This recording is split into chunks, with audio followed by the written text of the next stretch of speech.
c'est aussi stratégique d'investir dans la famille et de se dire, les gens y passent, les projets y passent, les salaires y passent. Par contre, eux, ils passeront pas.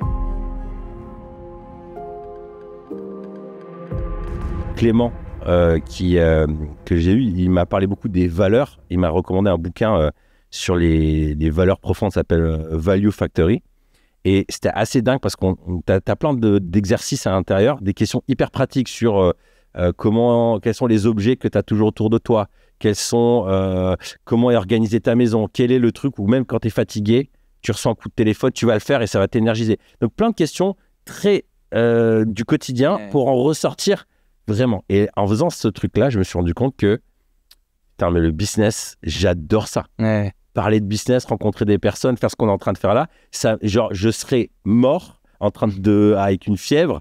On me dit, il y a Mériadec, vas-y, on fait le podcast. Je débarque, tu vois. Et alors que, putain, je le ferais pour la famille ou quoi, mais putain, l'énergie. Et en fait, j'en suis ressorti ça un peu triste au début, en me disant, mais waouh, en fait, je suis pas la personne que j'imagine être. Mais j'ai l'impression que le fait de s'aligner avec ça, déjà, ça aide à organiser sa vie. Tu vois, de plus en plus, je suis en train d'essayer de comprendre que, en fait, ce qui me passionne dans ma relation avec les enfants, c'est plutôt quand ils seront grands et que je vais pouvoir parler business avec eux. Ah ouais. C'est marrant. En fait, c'est comme si je me suis dit, en fait, le maintenant, jouer au Lego, bon, j'ai trouvé des trucs d'activité où j'aime bien être avec eux, mais le maintenant, il me passionne moyen. Mais en réalité, tous les efforts que je fais, bien sûr, je le fais pour plus tard. Ouais. Et donc, en gros, ça m'a quand même apaisé. Je me dis, ok, bon, je suis pas si un connard que ça, tu vois. Mais en même temps, à côté de ça, je prends conscience que ce qui m'épanouit le plus, là où il y a le plus de sources de joie, c'est quand même dans la famille. Ouais. Et que à la fin, les entreprises, quand tu parles avec des anciens qui ont bâti des grands trucs, à la fin, ils sont contents d'avoir les petits-enfants qui viennent à la maison. Ouais. Ils sont pas contents de se dire j'ai fait un mail ou telle opération, ce qui vraiment les nourrit. Donc, en gros, c'est aussi stratégique d'investir dans la famille et de se dire les gens y passent, les projets y passent, les salaires y passent. Par contre, eux, ils passeront pas. Ouais. Et puis, je pense que tu vois, tout à l'heure, on parlait de transmission, quoi. Et en fait, tu as tellement... t'es pas tenu de transmettre... tous tes salariés à 1000 mecs autour de toi, mais en revanche, tu as la charge de petits-enfants. Là, tu es tenu de leur transmettre tes valeurs, ou même, moi, ce que j'essaye pas de m'imposer, mais ce que je vois un peu en fil rouge, c'est moi, ce que je souhaite pour mes enfants, c'est des êtres libres et en recherche de vérité, quoi. Recherche de vérité. Ouais, qu'ils aient tout le temps en tête de vouloir chercher ce qui est vrai, quoi. Ouais, c'est intéressant. Toi, c'est une quête que tu as ? Ouais. Et alors, du coup, ça se matérialise comment ? C'est déjà avoir un esprit libre, quoi, avoir un esprit critique, avoir de la curiosité. On en a parlé aussi, mais moi, je suis catholique et donc je crois à une transcendance, quoi. Je crois au fait qu'il y a quelqu'un en haut. Et la quête de la liberté, c'est déjà de la liberté de conscience, la liberté d'action, de pensée, quoi. Ouais. Et la vérité, c'est si tu crois qu'il y a une vérité qui est le bien, par exemple, c'est de toujours tendre vers le bien. Ok. Donc, en fait, quand tu dis... Parce que c'est vrai que derrière ces mots, liberté, vérité, c'est des grands concepts qui sont pas faciles à appréhender. Ouais.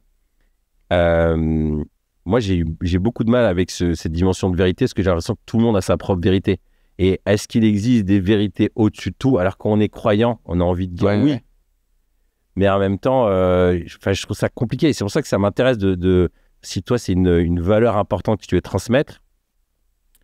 Donne-moi un exemple où tu as faire une recherche de vérité, je sais pas, au travail ou dans une situation, une relation, tu dis là, il n'y a pas de vérité et je vais creuser, je ne vais pas lâcher. Ok, alors c'est dans un truc humain, si effectivement il n'y a pas une vérité exacte, tangible, etc., moi je peux ramener ça à de la justice. Ok.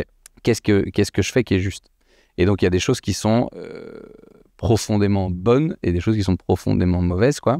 Et après il y a des choses qui sont justes. Et donc c'est différent. La justice est différente de l'égalité ou même de l'équité. La justice, et ça on peut revenir aux enfants, c'est qu'est-ce qui est juste pour l'enfant. Ça ne veut pas dire que ça ne va pas être dur à ingurgiter de son côté. Et donc et moi je me dis souvent ce qui est juste, c'est ce qui pourrait être bon pour tout le monde. Tu vois, je crois que alors peut-être que je m'aventure peut-être sur un truc qui est pas tout à fait vrai. C'est-à-dire que c'est Kierkegaard, je crois, qui dit ça. Il dit un bien et un vrai bien s'il est bon pour tous les gens de l'humanité. Tu vois.